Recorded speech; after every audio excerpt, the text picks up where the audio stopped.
Hi, this is Dr. John Chao, the inventor of the Pinhole Surgical Technique. We want to share a case with you today. This is the upper left quadrant and the lower arch done the same day 6 weeks ago. This is a 6-week result. We didn't do the upper right because bone graft was done. We did the upper left and the lower arch with the crowns on them. These are the crowns. They were there before. We removed the crowns.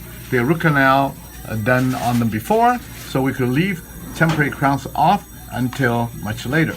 We did the lower arch with the temporary crowns off. Patient will come back in about 6 weeks or so and get temporary crowns put on for about 6 months.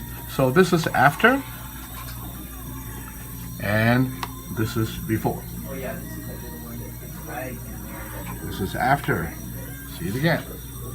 So David, how was it for you immediately after the surgery 6 weeks ago, and how do you like the results? I like the result. It's really good. And afterwards? Yeah, go back to work next day. And pain? Painless. Okay, you're not making it up. No. All right. Thank you. Okay. Thank you for joining us.